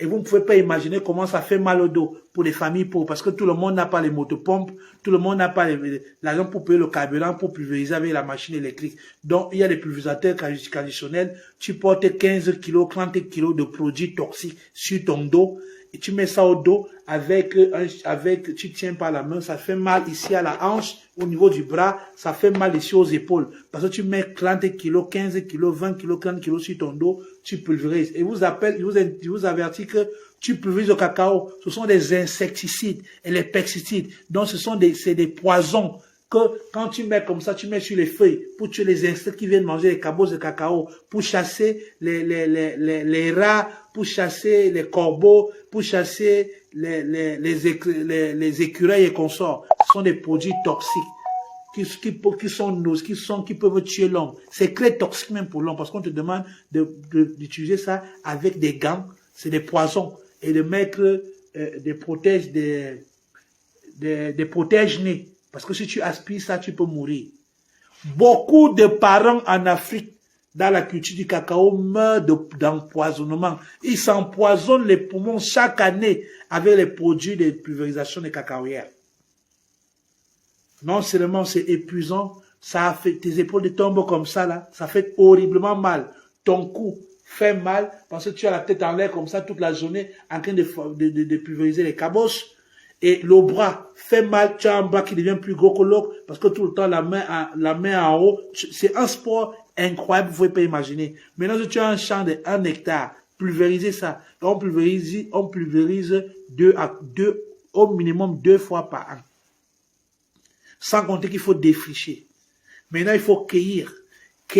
Quand on cueille, il faut rassembler les cabosses, les porter sur la tête, aller verser dans un endroit, attendre, inviter le village, préparer à manger avec le vin. Maintenant, faire la récolte. La récolte maintenant, au moment de la récolte, il faut porter encore sur la tête, ramener en ville. Ramener en ville parce que ça pèse, c'est douloureux. Venir sécher sur le soleil. Parfois, pendant la période des récoltes, il n'y a pas de séchoir. Il fait pas chaud. Il y a souvent les sons de pluie. Il faut rester toute la journée dehors, en train de remuer, aller tourner le cacao pour que ça sèche. Parfois, la pluie arrive. Il faut rapidement, sous la pluie, aller couvrir le cacao pour qu'il ne soit pas mouillé. C'est horriblement pénible. Toute une année, le planteur est en train de se tuer, de se diviser, de se pourrir la vie à cause d'un produit que quelqu'un va laisser chez lui dans son salon en Suisse. Il va dire que j'achète le kilo de cacao cette année à 250. Il va t'acheter ça à 250. Ce jeune homme, cet enfant, ce jeune Africain est là depuis des mois sur Facebook, a dit aux autorités, au peuple camerounais d'arrêter de cultiver le cacao, que c'est une culture qui est là pour nous rendre pauvres, pas pour nous rendre service. Il n'y a aucune action gouvernementale qui est mise à sa disposition pour l'aider dans son combat. C'est comme si ce qu'il faisait n'était pas normal, c'est comme si ce qu'il faisait n'était pas juste, c'est comme s'il était le mauvais, il était le méchant et les autres étaient et le gouvernement. C'est comme s'il était le mauvais. Ça fait des mois que Séverin Yedna dit sur Internet qu'on doit arrêter de cultiver le cacao. L'État est où pour se rapprocher de lui? Est-ce que le ministère de l'Agriculture a envoyé une délégation vers cet ingénieur pour aller écouter ce qu'il dit? Est-ce que le ministère de l'Agriculture a organisé une conférence avec aux autorités locales camerounaises plus qu'on cultive le cacao, le café, le coton? Non. On ignore ce qu'il dit. Et pourtant, vous êtes d'accord avec moi que ce qu'il dit, il a raison. Nos parents sont morts dans les champs de cacao en Afrique. Pour quelle raison? Pour servir le dessert des Blancs. Qu'est-ce qu'on gagne dans le café? Qu'est-ce qu'on gagne dans le cacao? Combien de Camerounais boivent le vrai café chaque matin? Combien? Combien de Camerounais portent des vrais habits en coton? Combien de Camerounais peuvent souffrir une veste en coton?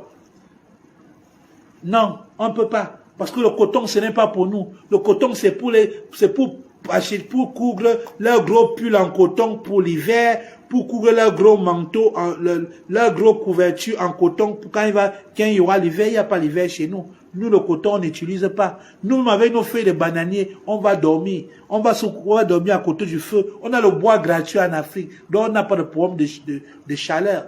Il n'y a pas l'hiver en Afrique. Le ministre de l'Agriculture est où? Il n'y a personne au ministère de l'Agriculture qui a compris que Séverin Yetna est en train de faire la révélation qu'il a la solution de la misère de l'Afrique. Personne ne s'intéresse à lui. Et pourtant, voilà un génie. Tous les jours sur ses pages, il manque aux Camerounais comment on doit faire l'agriculture. Personne ne s'intéresse à lui. Vous ne vous intéressez pas à ce qu'il dit. Et pourtant, il vous dit des vérités. Il dit, rasez tous les champs de cacao. Si les Blancs veulent manger du chocolat, ils vont cultiver le chocolat eux-mêmes. Ou alors, ils vont payer le chocolat au prix. Si vous ne pouvez pas raser les champs de cacao, ne cultivez plus, laissez ça comme ça. Vous partez récolter chaque fin d'année ce que ça donne sans entretien, sans rien. Vous séchez, vous stockez, vous gardez à la maison. Le jour qu'ils vont prendre conscience que c'est vous qui cultivez le cacao, quand ils vont payer le cacao au juste prix, cette année-là, vous allez leur vendre le cacao, on va reprendre cette culture. Pour l'instant, on ne le fait plus. Si aujourd'hui, le Cameroun arrête de cultiver le cacao, mais se concentre sur les produits que nous consommons, le prix du cacao va changer sur le marché. Au lieu de 700, 1200, 1500 le kilo, on va acheter un kilo de cacao à 7500. Il y aura de la rentabilité. Pour l'instant, puisqu'on fait une culture qui ne nous sert à rien, on a les choses comme les EVA dans nos pays, plein d'EVA partout. Les EVA, ça nous sert à quoi? Voilà la guerre mondiale. Les EVA nous sert à quoi? À rien du tout. On a le coton. Combien de personnes au Cameroun portent du coton sur eux? Pas du tout. Le café. Combien de Camerounais boivent le café le matin? On boit la bouillie. On mange le reste de la nourriture qui a dormi. Le reste du couscous de la mer qui a dormi. Le matin, on réchauffe. On mange avant d'aller au champ. On mange avant d'aller à l'école. Cette culture nous sert à quoi? Mais voilà un jeune Camerounais qui le dit depuis des mois, je crois même que ça fait des années qu'il est encore au Cameroun, qui le dit. Le ministre des Affaires, le ministre de l'Agriculture, ce n'est pas son problème. Il a ses 100 000 litres de carburant qu'on lui donne chaque fin du mois. Il a son salaire de 3 millions, c'est de 4 millions, de 5 millions qu'il a chaque mois. Il a ses billets d'avion VIP pour Paris, pour le New York. Il a eu ses bourses, ses enfants ont eu les bourses d'études gratuites pour aller vivre en Europe gratuitement. Parce qu'à Paris, il y a des enfants à Paris que leurs papas sont ministres. Ils sont partis du Cameroun comme ils ont eu des bourses d'études pour l'Europe. Ils sont arrivés en Europe, ils sont jamais allés à l'école. Ils vivent dans les appartements qui sont payés par l'État du Cameroun. Ils ont les pensions de bourse, ils ont des bourses chaque fin du mois. Chaque fin du mois, il y a un salaire. Soit 1000 € tombe dans sa carte d'étudiant chaque fin du mois qu'il prend pour rien. Il est à Paris. Tous les jours, il est dans les Champs-Élysées, il est dans les selfies, il est en première classe, il roule dans les grosses voitures en Europe. Chaque mois, on lui met l'argent dans le compte, l'argent du contribuable. Pendant ce temps, le pauvre souffre. Pendant ce temps, il est en train de marcher dans tout le Cameroun pour sensibiliser la jeunesse de cultiver ce qui est important pour nous. Yedna vous a dit des petites choses qui sont vraies. Ceux qui me suivent ici sur TikTok vont voir qu'un jour j'ai posté la vidéo du prix de l'avocat ici à Dubaï. J'ai dit que l'avocat coûtait, le prix, 1 kilo d'avocat était à 3000, c'était combien encore là? 40 dirhams. Pratiquement 6000 francs. 1 kilo d'avocat. Et quand on dit avocat, ce ne sont pas des gros avocats, hein. C'est des petits machins, des petites billes. Ce qu'on appelle au Cameroun l'avocat des porcs, pour le porc. Tu vois chez nous, les petits avocats qui tombent à terre, qui ne sont pas encore, qu'on dit que non, celui-là n'était pas encore mieux, on ramasse, on pas donné au porc, non? Les petits avocats là, oui. Les avocats qu'on vend ici, c'est comme ça, c'est petit. Tu ne vas jamais bien, je dis jamais, tu ne vas jamais voir les gros avocats de Bouddha. Quand tu pars au Carrefour à Yaoundé là, les gros avocats là qui sortent de Bouddha là, tu vas jamais voir ça ici dans un supermarché. Un blanc m'a dit que la meilleure qualité d'avocat au monde, les avocats que les rois et les reines, les chefs d'État mangent dans leur table chaque matin, viennent du Cameroun. Donc l'avocat Bouddha, le gros avocat Bouddha, là quand on exporte ça, quand ça arrive en Beng, on ne vend pas ça à tout le monde. Les gros avocats, là, quand ça arrive, c'est la cuisine de la reine d'Angleterre, c'est la cuisine du prince de Monaco, c'est pour tel roi. Et leur coursier récupère ça rapidement. Tu vas jamais voir les gros avocats là un jour sur le marché. Jamais, tu vas jamais voir ça. Parce que c'est la qualité. La qualité, c'est pour les riches. Mais regarde les petits avocats qu'il y a sur le rayon. On te vend 4 avocats. On dit 4 avocats font 1 kilo. Les 4 petits avocats là, on te vend ça à 6 000. 6 000 francs CFA. Vous voyez? Et quels sont les pays qui sont les plus grands producteurs d'avocats au monde? Tu as les États-Unis. Tu as le Mexique. Tu as la Bolivie. Tu as l'Uruguay, les pays latinos. Et pourtant, au Brésil, au Mexique, c'est la même terre comme au Cameroun. On ne peut pas cultiver l'avocat. Regardez les mangues.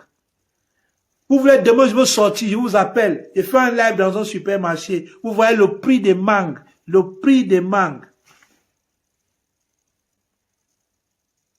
Voilà. Merci Simon. Vous regardez voir le prix des mangues dans les supermarchés. On dit qu'on cultive les choses qui donnent l'argent. Je mange le manioc ici. L'Inde a le meilleur. Le manioc de l'Inde est plus bon que le manioc du Cameroun. Tu prépares le manioc, il vient sucré. Il est sucré. Parce qu'il faut le manioc industriel. Ce n'est pas bio. Il y a le manioc ici au supermarché, ça vient d'Inde. Pourquoi on ne peut pas cultiver le manioc? Tout le monde en mange. Les Indiens mangent le manioc comme les biscuits. Ils mangent le manioc comme ils font la purée de manioc. Ils font beaucoup de choses avec le manioc. Pourquoi on ne peut pas? Non, on va cultiver le cacao. Pour que les parents soient fatigués. C'est pourquoi on meurt aujourd'hui avant le temps. Le poison des produits de cacao, le poison des produits du café, la fatigue, les courbatures, toutes les maladies qui vont avec, on meurt avant le temps. Parce qu'on ne veut pas qu'on fasse la bonne agriculture. Voilà donc un jeune depuis des mois qui dit sur Facebook. Où est le soutien de l'État? Où est le ministre de l'Agriculture? On aurait dû l'encadrer. C'est un jeune qui devrait être en ce moment en train de tenir des conférences dans toutes les 10 régions du Cameroun pour sensibiliser les populations, pour leur montrer. Et il est là, il dit, il met au service de tout le monde ce qu'il a appris à l'école. Il nous montre comment on produit les manguiers qui vont produire après 6 mois. Il nous montre comment on produit les safoutiers qui vont produire les prunes après 1 an. Il nous montre que tout est gratuit. Ingénieur agronome, il ne demande pas que tu lui payes 1 milliard. Quand tu t'abonnes sur sa page, tu peux apprendre à faire l'agriculture seul, sans avoir fait l'école d'agronomie. Il explique tout. Le ministère où? Ça ne les intéresse pas. Non, ça ne les intéresse pas. Ça ne les intéresse pas. Ça, ce n'est pas bon pour eux. Ça, c'est pas bon pour le ministère. Non. Ça, c'est pas bon pour eux. Ça ne les intéresse pas. Ce qui les intéresse, c'est le mangement. C'est avoir 250 000 litres de carburant avec PCA de la Sonapalm. Parce que le ministre de l'Agriculture est certainement aussi le PCA de la Socapal. Vous vous rappelez de la Socapal, la société camerounaise du palmier, les sociétés palmiers, la société camerounaise des palmiers, la Socapal. Qui est le PCA de la Socapal? Le directeur général de la Socapal m'a combien par mois? Quels sont ses avantages? Le président du conseil d'administration, qui est le ministre de l'Agriculture, il a combien comme salaire à la Socapal? Il est président de la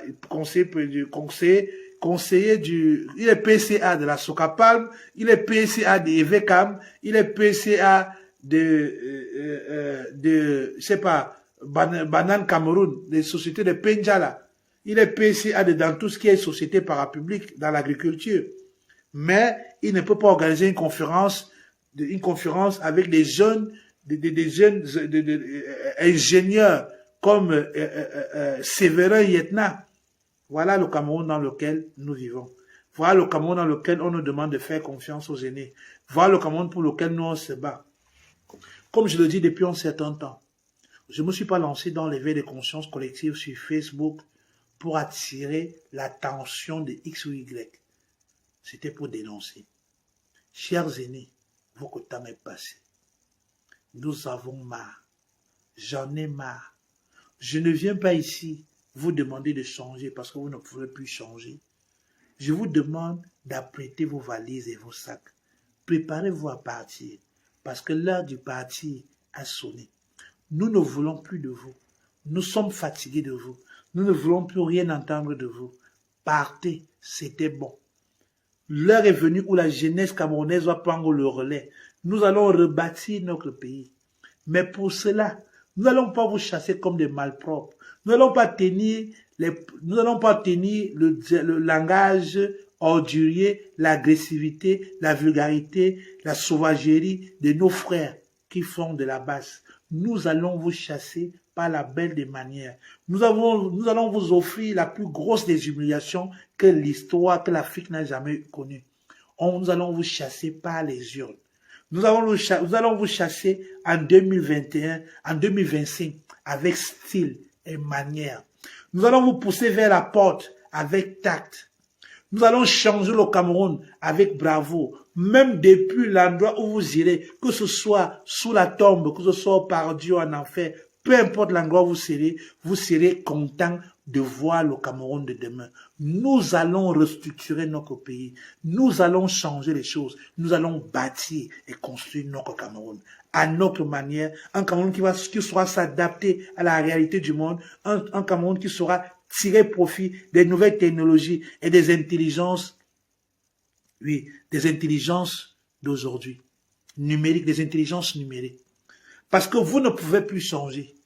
Et comme vous avez contaminé ceux qui sont autour de vous, le Cameroun va subir un nettoyage. On va faire une purification. On va purifier le pays. On va laver les cerveaux. On va lobomutiser les cerveaux des Camerounais. On va rééduquer la population. Même si c'est pas le fouet, on va rééduquer la population. C'est la même procédure. On va gérer le Cameroun à la Poutine. Donc, on va venir en 2025. On va tout annuler, on va changer le système, on va proposer un modèle social juste, on va réformer et restructurer les institutions et leur fonction publique, on va recanaliser tout, on va donner le ton, on va dire à partir d'aujourd'hui, voilà ce qu'on enseigne aux enfants. L'histoire du Cameroun, l'histoire des peuples camerounais, l'histoire des coutumes et des traditions camerounaises, l'histoire du Cameroun. On va enseigner l'histoire du Cameroun aux Camerounais. On va choisir une langue camerounaise que nous allons utiliser comme langue nationale. On va l'imposer. On va donner 10 ans ou 15 ans à des ingénieurs, à des professeurs en lettres pour écrire, pour créer l'alphabet de cette langue-là. Ou on va prendre une langue qui est déjà alphabétisée comme le Douala, le Wondo, Bamexé, Bassa, je sais pas quoi. On va choisir une langue qui a déjà un alphabet. On va l'officialiser, va devenir la langue nationale au Cameroun. On va communiquer en cette langue-là. On va plus faire des lives sur Facebook en français. Nous allons utiliser le français quand on veut parler avec le reste du monde. Mais entre nous, nous allons devenir comme des Congolais. On va utiliser notre langue nationale. On va nationaliser l'éducation. Ça veut dire que les Camerounais vont étudier le Cameroun. Pas Victor Hugo, pas Molière, non. Molière et Victor Hugo seront, ça serait par complémentarité pour échanger avec le monde. Nous allons changer notre pays. La seule chose qui nous manque encore aujourd'hui, c'est des leaders politiques qui partagent la vision politique que nous avons du Cameroun de demain. Je vous assure, monsieur, les aînés, je vous regarde d'un très mauvais œil. En 2025, vous allez subir. Vous n'aurez oublié que vous pouvez truquer les élections. Personne ne pourra truquer les élections en 2025. Ça ne serait pas possible. Nous nous préparons tous les jours. Nous nous préparons tous les jours pour cette élection. Ça serait la plus belle des élections en Afrique noire parce qu'elle sera transparente. Elle sera transparente. La seule chose qui manque encore à cette jeunesse camerounaise d'aujourd'hui là, c'est le bon leader. Quel est le visage? Quelle est la personne qui va porter le changement, qui va porter le changement, qui va porter le renouveau, qui va porter la modernisation, qui va porter le développement au Cameroun? C'est le leader politique là, celui-là qui aura les couilles de tourner le dos à la France, de tourner le dos à l'Occident, de tourner le dos à toutes ces dettes et machins. On s'en fout. C'est celui-là qui nous manque. C'est cette personne-là qui nous manque. Mais nous l'aurons. Il y a encore du temps. Il nous reste 2 à 3 ans. Il y a plein de jeunes là qui ont des visions. Il y a le jeune leader là, peu importe, d'ici 2025, on aura ce jeune-là qui va venir prôner le véritable changement au Cameroun. Et nous allons nous aligner derrière lui, peu importe le parti politique. Et écoutez bien, chers aînés, peu importe le parti politique, nous allons nous aligner derrière lui. Ce jeune-là qui va venir avec une vision nationaliste, patriotique et socialiste, parce que il faut le reconnaître, le capitalisme triomphant a fait ses preuves. Il n'a jamais sorti un pays pauvre. Il n'a jamais transformé un pays pauvre en pays émergent ou en pays développé. Citez-moi un seul pays au monde, un pays capitaliste qui était pauvre, qui est devenu prospère, qui est devenu un pays, qui est devenu une puissance. Aucun. Parmi les pays sous-développés, citez-moi un seul qui a réussi, qui est sorti du capitalisme et la démocratie, qui est devenu une puissance. Pourquoi? Parce que ce ne sont pas des pensées philosophiques qui sont là pour nous amener vers le sommet. C'est les pensées et les idéologies politiques qui sont là pour nous abrutir. Parce qu'ils savent que la démocratie, c'est le droit de s'opposer à l'idée communautaire, à l'intérêt général. La démocratie, c'est la philosophie de pensée qui te fait croire que tu as le droit de choisir ce qui est bien pour toi et que tu as le droit de choisir ce qui est bien pour la communauté. Dans un pays où on ne choisit pas, on subit le choix des autres. Le pays là prospère. Regardez la Chine, regardez la Russie, regardez le Rwanda, regardez le Brésil, regardez partout ces pays, regardez l'Afrique du Sud. L'Afrique du Sud est devenue une puissance parce que il y a eu l'apartheid plus de 200 ans ou 300 ans. Oui, l'Afrique du Sud n'est pas devenue prospère parce que il y a les Noirs. Non, c'est parce qu'il y a une forte communauté blanche et indienne et chinoise en Afrique du Sud. Parce qu'il y a toujours eu l'apartheid. L'apartheid. Voilà. C'est pourquoi l'Afrique du Sud est prospère aujourd'hui. Donc, arrêtons de rêver. Il y a un temps pour tout. Nous prenons notre temps de vous véhiculer le message que nous vous observons. Nous prenons notre temps, nous sommes patients. Bientôt, le moment viendra. Nous allons causer avec vous comme il se doit. Nous allons discuter comme des grandes personnes. 2025 n'est pas loin. Voilà. 2025 n'est pas loin. Oui, Daniel Pena, bonsoir, bonsoir. 2025 n'est pas loin. Le temps viendra où les choses vont changer au Cameroun. Les choses vont vraiment changer au Cameroun. Continuez à nous ignorer, continuez à abuser du Cameroun. Prenez tout ce que vous pouvez prendre. Mais seulement, quand le père de la quand son excellent Paul Biya va partir, partez avec lui seulement. Portez vos maisons sur la tête. Mangez vos argent. Parce que les maisons qui vont rester, et ceux qui vont rester, que tu sois en prison ou dehors, vous allez nous rembourser nos argent. Pour ça, soyez-en sûrs. Vous allez nous rembourser nos argent. Nous n'allons pas vous laisser. Vous allez nous rembourser nos argent. Ça, c'est sûr à 1000%. Vous allez nous rembourser nos argent. C'est ce que j'avais à dire ce soir. Portez-vous bien, que le Seigneur vous bénisse. Au revoir et bonsoir. Je vous aime.